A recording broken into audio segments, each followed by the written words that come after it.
اس کے بعد جو آخری اس کی جو مین بات ہے وہ یہ ہے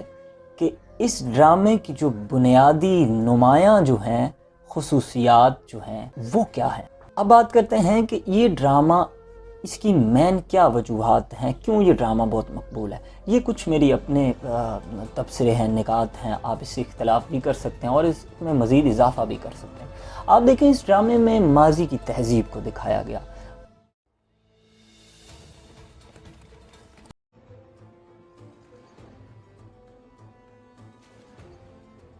پہاڑوں کا سفر اور اسی طرح پہاڑوں کی چٹانوں پہ گھوڑوں کا چلنا اور ان کی آواز، پھر جنگل میں رات گزارنا، لکڑی کاٹ کے جلانا اور اس میں گپ شپ لگانا، اور ایک ماحول سا کریٹ کیا گیا۔ ہم اگر اس کے مختلف پہلوؤں پہ بات کریں تو کچھ نکات میں آپ کی نظر کرتا ہوں۔ سب سے پہلے اس ڈرامے میں آپ کو جو ہے بوریت بالکل نظر نہیں آئے گی،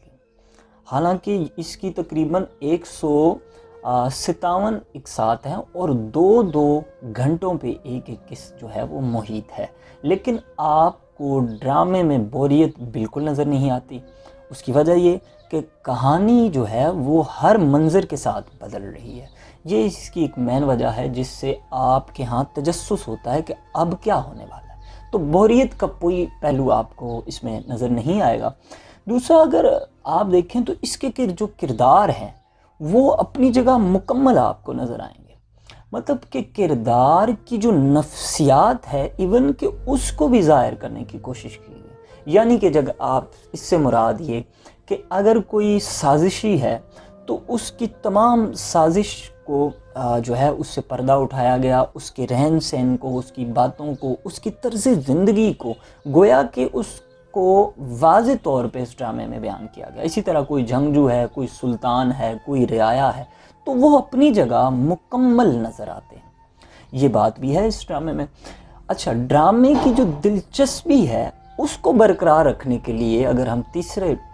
نقطے پہ بات کریں تو واقعات کا تسلسل ہے۔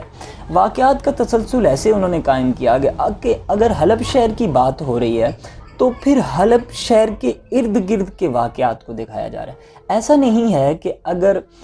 حلب کی بات ہو رہی ہے تو کائی خاندان کو دکھایا جا رہا ہے یا صلیبی قلعوں کو دکھایا جا رہا ہے، وہ اس خاص پہلو میں رہ کے، اس موضوع میں رہ کے انہی کے ارد گرد جو ہے وہ سین دکھائے جاتے ہیں۔ تو یہ واقعات کا تسلسل اس کی دلچسپی کو برقرار رکھنا۔ اب ہم بات کرتے ہیں کہانی جو ہے وہ آہستہ ہے۔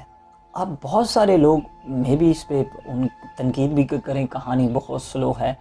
بہت آہستہ ہے۔ آج آپ کو پتہ ہے کہ کرکٹ جو ہے وہ ٹیسٹ سے لے کے T10 تک آ گیا ہے، تو لوگ اس سے بور بھی ہو سکتے ہیں، لیکن میں نے یہ محسوس کیا ہے کہ کہانی بے شک آہستہ ہے، لیکن کہانی کے واقعات ایسے جڑے ہیں کہ وہ آپ کو بور نہیں کرتے۔ اچھا، کہانی کیسے آہستہ ہے؟ اگر کوئی سفر پہ جا رہا ہے، کسی مہم پہ جا رہا ہے، تو وہ گھر سے اجازت لے رہا ہے، ان کو ملے گا، پھر اس کو رخصت کیا جائے گا، پھر اس کے راستے کے جو معاملات ہیں وہ دکھائے جائیں گے، پھر راستے کا پڑاؤ، رہن سہن، اس کا کھانا پینا، ایون کہ رات گزارنا، یہ تمام معاملات دکھائے جاتے ہیں۔ اب اس کے پیچھے ایک ریزن ہے، وہ ریزن یہ کہ یہ تمام جو واقعات دکھائے جاتے ہیں وہ اس وجہ سے کہ لگتا ایسے ہے کہ جیسے وہ ہم پہ بیت رہی ہے،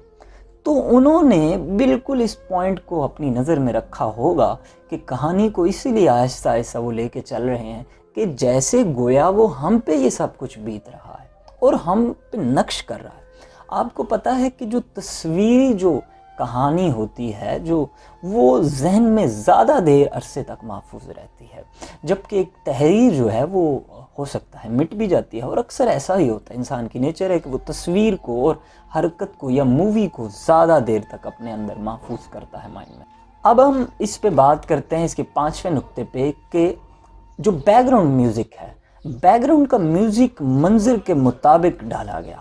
یعنی کہ اگر صلیبی قلعے کو دکھایا جا رہا ہے تو اس میں جو بیک گراؤنڈ میوزک ہے وہ ایسے فیل ہوگا جیسے کوئی شیطان سازش کر رہا ہے، اسی طرح گھٹن سا ایک میوزک لگے گا۔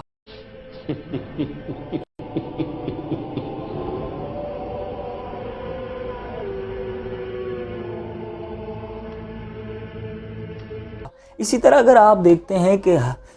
حلیمہ سلطان ہے یا ایرترل کا سین دکھایا جا رہا ہے تو وہ ایک الگ سا میوزک ہوگا۔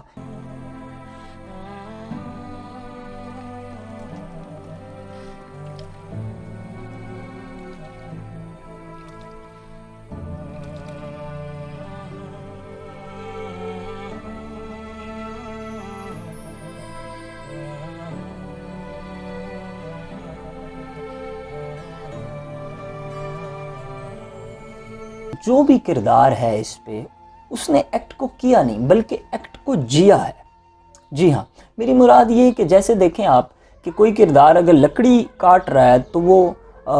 لکڑی کاٹ کے لا رہا ہے، پھر لکڑی کو جو ہے وہ دکھا رہے ہیں اس کو کاٹتا ہوا۔ اسی طرح اگر کوئی تلوار بنا رہا ہے، جنگجو ہے وہ اپنے معاملات کو دیکھ رہا ہے، اسی طرح کوئی گھوڑا چلا رہا ہے تو وہ مطلب کوئی بھی کردار ایسا نہیں ہے جو بالکل آپ کو لگے کہ نہیں یہ وہ کام کرتا ہوا دکھائی نہیں دے رہا، بلکہ وہ اپنے اندر وہ ایکٹ کو جی رہا ہے، وہ پوری ایکٹنگ کے ساتھ اس کے۔ اب اگر بات کی جائے کہانی کے اندر یا ڈرامے میں جو خوراک ہے، جو رہن سہن ہے، جو ان کا لباس ہے یا جو بھی چیزیں استعمال کی گئیں وہ اس دور میں جو چیزیں موجود تھی اس کو مد نظر رکھا گیا، یعنی کہ ایسا نہیں ہے کہ خوراک جو وہ کھا رہے ہیں وہ آج کے دور کی ہے، نہیں، بلکہ اس طرح جو لوگ وہ چیزیں استعمال کرتے تھے، جو برتن یا جو چیزیں وہ کھاتے تھے یا رہن سہن، وہ بالکل اسی دور کے مطابق رکھا۔ اب ہم بات کرتے ہیں اس ڈرامے کی جو مین تھیم ہے، جو مین مقصد ہے، وہ حضور صلی اللہ علیہ وسلم کی محبت اور اسلامی پہلو ہے۔ آپ دیکھیں کہ جس سین میں بھی آپ کو حضور صلی اللہ علیہ وسلم کا اسم مبارک لیا جائے گا تو وہ تعظیماً اس طرح وہ سارے کرتے ہیں، اور نہ صرف ایک بندے کو دکھایا جاتا ہے بلکہ میں نے اس کے 5 سین دیکھے ہیں، اور 5 سینوں میں آپ دیکھیں پورے منظر میں بیشتر لوگوں کو دکھایا جاتا ہے کہ وہ ایسے احترام سے جو ہے ایک عمل کرتے ہیں۔ اور ایک روز صلی اللہ علیہ وسلم کو تنہا دیکھ کر جا لیا اور گستاخی سے بولا کہ اب تمہیں میرے ہاتھ سے کون بچائے گا؟ رسول اکرم نے کامل اطمینان سے فرمایا، اللہ اور کون؟ یہ ایک ایلیمنٹ ہے جو ڈرامے میں دکھایا جائے۔ پھر ڈرامے میں اسلامی پہلوؤں کو بہت زیادہ مد نظر رکھا گیا، جیسے ملت کا تصور، حب وطن کا تصور، پھر بھائی چارے، انصاف، اور ہمارا جو اسلامی طور طریقہ ہے، ہماری جو اسلامی روایات ہیں، ان سب کا خیال آپ کو ڈرامے میں ملے گا۔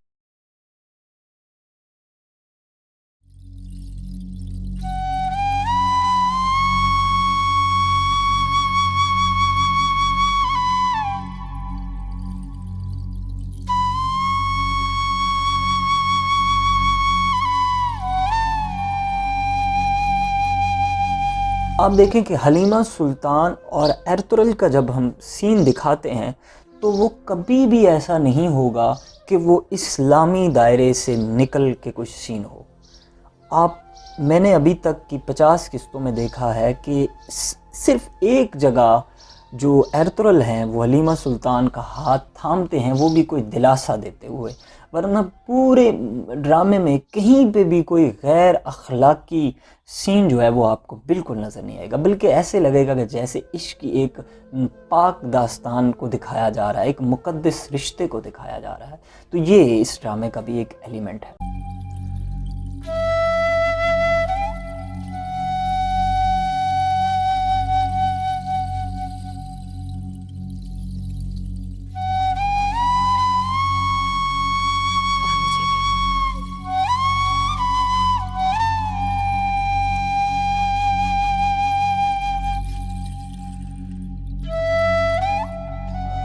اب ہم بات کرتے ہیں کہ اس ڈرامے پہ تنقید کی وجہ وہ یہ ہے کہ سب سے پہلے اس ڈرامے میں صلیبیوں کو سازش کرتے دکھایا جا رہا ہے، غیر مسلم سازش کر رہا ہے ہر معاملات میں، وہ چاہے قلعے کے اندر سازش ہے، چاہے وہ حلب کے سلطان کے ساتھ اس کے وزیر کے ساتھ سازش ہے، چاہے وہ کائی قبیلے میں سازش کرتا ہوا ہے، چاہے وہ ابن عربی سے